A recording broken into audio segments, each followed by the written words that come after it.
everyone's talking about, the only cryptocurrency that matters. I'm Anna, and holy hell, do we have some spicy developments to cover today. Now, before all the paper hands out there start freaking out about today's price action, let me tell you something. This episode is going to absolutely blow your mind. While the weak hands are panic selling, institutions are vacuuming up Bitcoin like there's no tomorrow. We've got Michael Saylor doing what he does best, buying the dip. We've got Stake and Shake. Yes, you heard that right, Stake and Shake, launching a strategic Bitcoin reserve.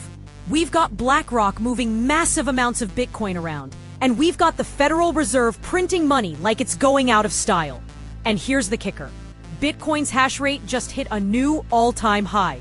Think about that for a second. Miners are more confident than ever, while normies are selling to them at a discount. But first, and this is important, head over to the BitcoinStreetJournal.com and set up your free Nostr profile. Zap us some sats if you love what we're doing. Support real Bitcoin media, not those corporate shills talking about blockchain technology and Web3. We're talking about Bitcoin, baby. All right, let's dive into the numbers that matter. Anna, okay, moment of truth. Where is Bitcoin right now? Bitcoin is trading at $100,974. Now, I can already hear the FUD merchants screaming. Anna, we're down 3.42% in the last 24 hours. We're 17.5% below the all-time high of $126,080. The sky is falling. Wrong. Let me tell you what's actually happening here. Bitcoin's market cap, a cool 2.07 trillion. That's trillion with a T. And our dominance, sitting pretty at 58.59%. That means Bitcoin owns nearly 60% of the entire crypto market cap. All those shitcoins combined, they can't even match half of what Bitcoin is worth. We had a 24-hour high of $108,137 and a low of $103,656. That's volatility, baby. That's Bitcoin doing what Bitcoin does, shaking out the weak hands so the strong hands can accumulate more. Daily volume? $85.3 billion. That's institutional money moving around. That's real liquidity. And you want to know the funniest part? The fear and greed index just dropped to 21. Extreme fear. You know what that means, right? It means it's time to buy. When there's blood in the streets, even if it's your own blood, that's when fortunes are made. Remember, Bitcoin's max supply is fixed at 21 million coins. We've already mined 19,944,128 of them. That means we're 94.97% of the way there. Every Bitcoin that gets mined, every Bitcoin that gets lost, every Bitcoin that gets hodled by diamond hands like you and me, that's one less Bitcoin available for everyone else. Supply is shrinking, demand is growing, and institutions are finally waking up to what we've known all along. Now let's get into the news that's going to make your jaw drop. Anna, all right, buckle up because this segment is pure fire. Let's start with the king of Bitcoin accumulation, Michael Saylor, and his company's Strategy. Just today, this absolute legend announced that Strategy bought another 397 Bitcoin for $45.6 million. Now, some of you might be thinking, Anna, 397 Bitcoin? That doesn't sound like that much. Oh, but it is. Because here's the thing, they bought at an average price of $114,771 per Bitcoin. That means Saylor literally bought above today's price. He's not waiting for some magical dip. He's buying now because he knows where this is going. Strategy now holds 641,205 Bitcoin. Let me say that again, 641,205 Bitcoin. That's 3.05% of the entire Bitcoin supply. And they've got a 26.1% year-to-date gain. You know what I love about Saylor? While everyone else is talking about timing the market, this man is just stacking sats. He bought the dip today, and you know he'll buy the rip tomorrow. He's not trading, he's accumulating. He's building generational wealth. And he said something brilliant recently.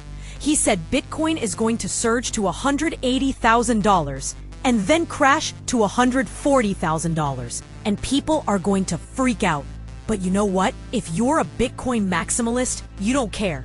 Because you understand that a crash to $140,000 from today's $103,974 is still a 34% gain. This is the volatility we signed up for. This is the rocket ship to financial freedom. Now, here's a story that's going to make you smile. Steak 'n Shake, the classic American restaurant chain, just became the first major restaurant chain to launch a strategic Bitcoin reserve. I'm not joking. They're funding it with Bitcoin payments via the Lightning Network. They're reporting lower fees, increased customer engagement, and they're stacking sats from every Bitcoin payment they receive. This is exactly how Bitcoin adoption happens.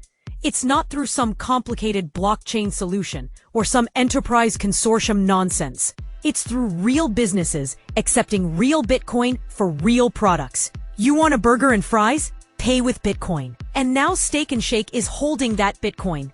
They're not immediately converting it to dollars like the cowards. They're hodling it. This is sound money principles in action. This is Austrian economics in the real world. This is beautiful. And speaking of giants, BlackRock just deposited 1,198 Bitcoin worth $129 million to Coinbase Prime in the past hour. Let that sink in for a second. The world's largest asset manager, with $10 trillion in assets under management, is moving massive amounts of Bitcoin around. And guess what else? They just announced plans to launch a Bitcoin ETF in Australia. The BlackRock Bitcoin ETF has been one of the most successful ETF launches in history. And now they're taking it global. Australia is just the beginning. You know what this means? It means that every Australian with a retirement account, every Australian financial advisor, every Australian institution, they're about to get orange-pilled whether they like it or not. Here's another institutional move that's brilliant. Vivek Ramaswamy's company Strive is offering its first perpetual preferred stock via IPO. And guess what they're doing with the proceeds? Buying more Bitcoin. They're modeling this after Strategy's approach, creating a credit market Bitcoin pipeline. This is financial engineering that makes sense. Instead of some complicated derivatives nonsense, they're using traditional financial instruments to acquire the hardest money that's ever existed. This is how Bitcoin becomes the global reserve asset, not through government mandates, but through market forces, through people and companies realizing that holding dollars is a losing game and holding Bitcoin is winning. Now, let's talk about the macro picture, because this is where things get really interesting. The Federal Reserve just injected $29.4 billion into the U.S. banking system via overnight repos. Let me repeat that. $29.4 billion. And according to the data, that's more than what we saw at the height of the dot-com bubble. But don't worry, everyone. The Fed says it's totally normal. Nothing to see here. Just casually injecting tens of billions of dollars to keep the banking system from imploding. And they wonder why people are buying Bitcoin. This is exactly why Bitcoin exists. This is exactly why Satoshi Nakamoto created a monetary system with a fixed supply. Because when central banks can just print money whenever they want, when they can bail out their banker friends whenever they want, when they can devalue your savings whenever they want, that's not a monetary system. That's a scam. Bitcoin is the exit from this madness. Now, let's talk predictions. Fundstrat's Tom Lee just came out and said Bitcoin can still reach $150,000 to $200,000 by the end of the year. That's right, end of year. We're in November, and he's saying we could see Bitcoin double from here in the next 2 months. Is that crazy? Maybe. Is it possible?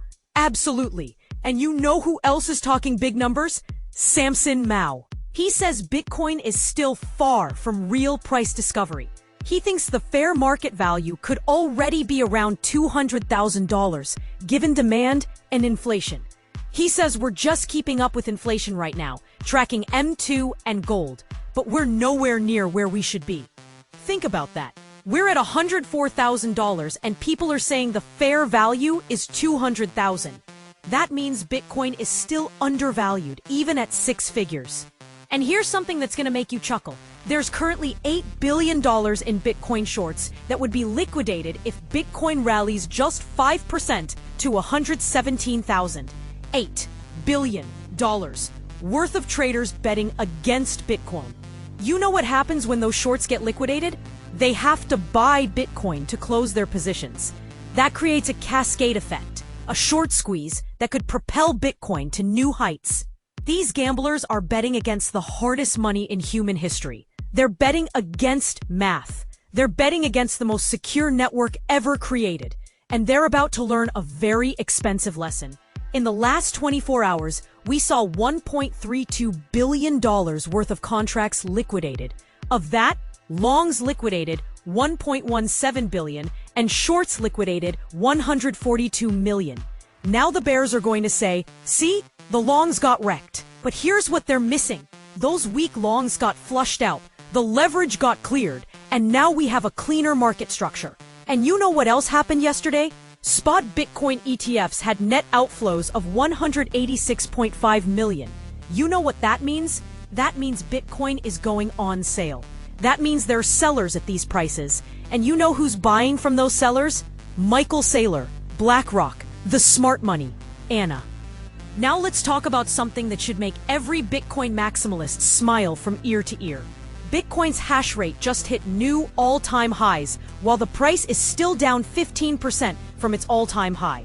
Let me explain why this is absolutely massive. The hash rate is the total computing power securing the Bitcoin network. When the hash rate goes up, it means miners are investing more money into mining equipment. It means they're more confident about Bitcoin's future. It means the network is more secure than it's ever been, and they're doing this while the price is down. That means miners see something that the paper hands don't. They see the long-term value. They're not scared of short-term volatility. You know what the saying is? Follow the miners. And the miners are saying, buy. This is like having the world's most sophisticated security system protecting your money, and that security system just got even stronger. No altcoin can compete with this. No Ethereum killer has anywhere close to this level of security.